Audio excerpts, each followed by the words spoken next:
Minister of the Federal Capital Territory, Nyesom Wike, has berated suspended Governor of Rivers State, Siminalayi Fubara, of not exhibiting the capacity to make peace with estranged stakeholders and resolve the political crisis tearing the state to bits. This was as some of the supporters of the suspended governor have insisted that their agitations were based on democratic principles and interests of the state, adding that state of emergency rule must end for lasting peace.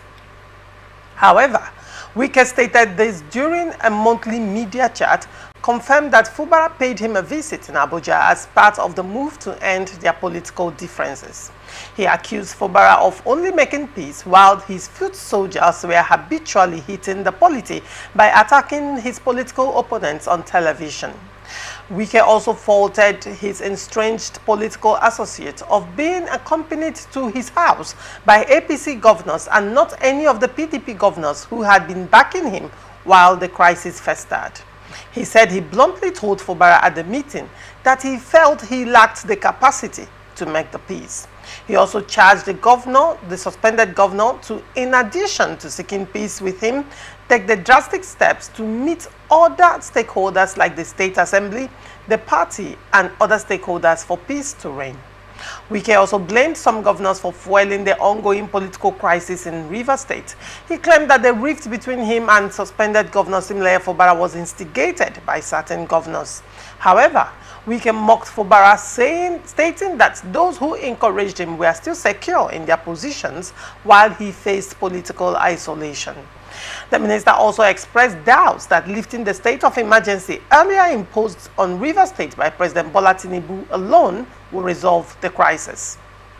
He said, assuming that we don't settle this problem and the state of emergency is called off, has it ended the problems? No, because the assembly will still be as firm as they have been. So the crisis will still be there. They will not pass your budgets. And that statement is coming from Wike Edenko. What is your take on this story? Well, I think a state banquet was organized for our governor. And Peter Ayodele Fayose, I call him Prophet Peter, because the man who saw yesterday, he was admonishing Fubara. And he told him in plain language, say, close the doors, close the windows, so that your enemies will not come in. That don't let God give you Wike's problem, because I know him. He doesn't stop. When he fights to finish. That if he had a godfather like Wike, what happened to him wouldn't have happened to him. That he's lucky that he has a godfather like Wike that is guiding him. And Peter saw yesterday, and told him, but he had deaf ears, and see where it has led him to. So for me, you cannot be blowing hot and cold in one breath. If you do that, you will choke. You cannot appropriate and reprobate on a particular issue. You cannot be towing one line while those behind you are saying something different. It's not proper. It's not done anywhere. They say he who must come to equity must come to it with clean hands. If you must pursue peace with all men, pursue it unconditionally. When I mean pursue it genuinely. Pursue it with pure heart. You cannot be saying A while on daily basis your supporters, your foot soldiers are writing on the social media, on the TV. So it's even abuse of the peace process. And it makes it cumbersome. And what they are doing for him, they are literally throwing thorns for him in this peace process. So even the last statement he made in the church that his spirit is no longer there, he has left long ago, that his spirit left there long ago. So for me, if you look at it, and in the same vein also, he told his supporters that what they are saying or what they are writing is also frustrating the peace process. Frustrating the peace process. Meanwhile, that before they say anything, they should seek clearance. And for me, that is what should be done. These goons, supporters, social media people, and all whatnot, they should be called to order. That this is not time for people to start throwing tantrums, because whatever they do now will also abuse the process. So let everybody stay calm. Let the negotiation go on. I said it before that so many people need to come down from high horses. You stoop to conquer. You don't stand to conquer. So whatever that needs to be done is a window period. And in a few days, it will be 2 months. And they still have 4 months for them and for us to have a genuine reconciliation. Whether I like it or not, there must be genuine reconciliation. The governor will need to travel light. When I mean he needs to travel, he needs to shed some weight. God bless you. Okay, well, very well. Ndubisi, what do you make of this story? Well, I think from this story we can see that where the governor himself had, where he failed to do the right thing. In life, everybody makes mistakes, and I believe, just like in the video, the same video you watched, he said that he knows better now. That means he has learned his lessons. Now, you know that the governor himself wasn't a politician prior to this period. So he was riding on the wings of some people or somebody. What you have to know is that while you are riding on another person's wings, you don't allow somebody to promise you another wings, because you don't know how stable the wings may be. What I have to say is it's absurd. It's absurd to call the supporters of the governor, foot soldiers, people talking on his behalf on social media as describing them as his foot soldiers, because he doesn't have control over what people say on social media. He doesn't even know who supports him and who doesn't support him. So we have to be mindful of addressing people that identify with the governor as maybe enemies of the country, enemies of the state, or people trying to foment crisis. These are people people that believe in his leadership, that believe in his ability to steer the state forward. So they have to accept them as members of the society who desire to belong anywhere they want, or who desire to support whosoever they want. But everybody has to make sure that you don't carry out your action to affect the peace of the country. All right, very well. With reference to the foot soldier, probably I think you're addressing that to the FCT, because that is FCT's minister's statement with regards to that. And then FCT minister has not also denied that he has foot soldiers as well. And because yes. he has, so now the people that have been protesting, changing T-shirts, wearing uniforms, in an organized structure, wearing uniforms, the women that staged walkouts and all of that, people who have been going to courts and all of that, what do you call that? So they also foot soldiers. Well, you're calling them foot soldiers. You're not calling them foot soldiers as well. Loretta, yes. When I say they appropriate and reprobate in one breath. Ndubisi is a very honest person, but and I must respect that too.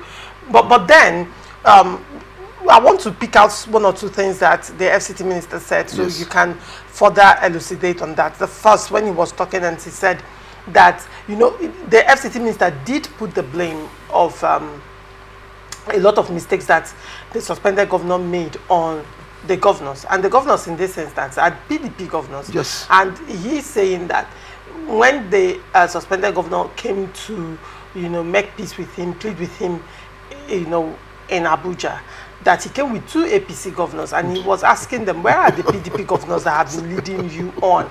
And interestingly, the governor of Bauchi State, Bala Mohammed, has been very, very vocal in River State crisis. Yes. At some point, he even gave an open challenge and all that. Yes. But from the day that state of emergency was declared, Bala Mohammed has been silent on River State crisis.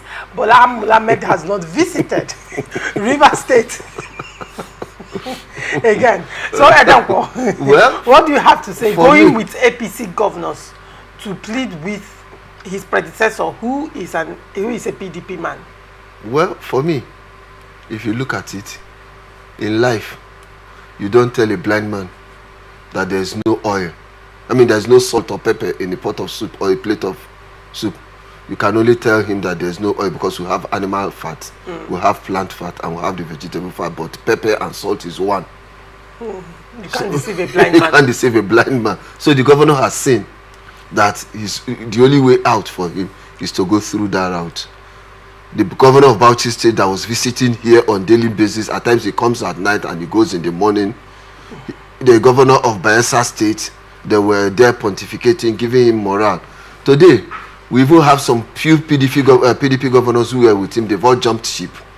The governor of Delta State has jumped, and the governor of Akwa Ibom State is one leg in, and in fact his spirit is almost gone. Cross River State as well. No, Cross River State was never part of PDP governors. But he's in those. Okay, yeah, go ahead. He was never a PDP governor. He's been Cross River. I mean, he's been APC.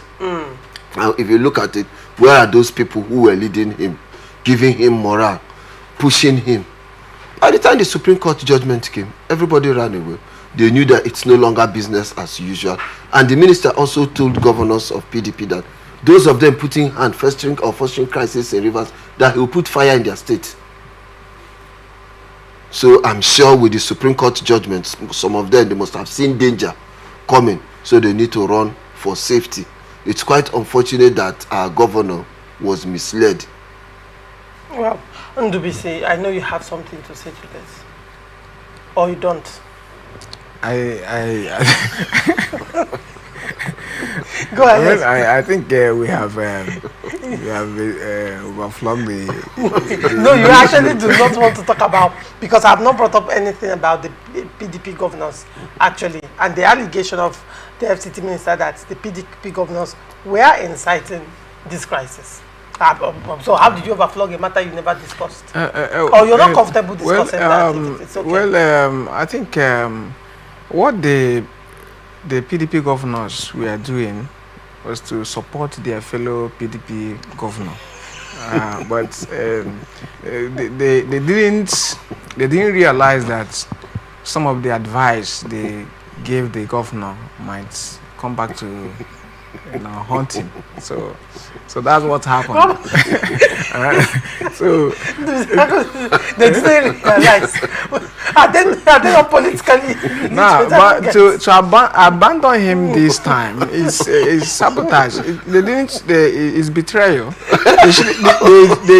They shouldn't have left the governor alone. I don't know how strong their support is right now, but the governor going to the FCT minister alone or without the PDP governors shows that they are no longer supporting him. So, but one would say that they instituted a suit at the Supreme Court, challenging the state of emergency. Or would one say it is for their own personal benefit? I think so that they go, because the presidency actually did threaten that if they do not handle their states accordingly, state of emergency will also be declared in their states. Do you think probably going to Supreme Court was to protect their own interests, but they have to leverage the River State's crisis to do that? First and foremost, they are doing that because they see themselves as the main opposition party. And whenever a president from a different party takes a decision, it's the duty of the opposition party to react to that decision. So I think what they did was PDP did not react. It's a PDP governors, and PDP governor is not. They are no. They don't represent the party. Let's get that clear, because PDP Governors Forum is not an association. It is not registered. It is not known to law.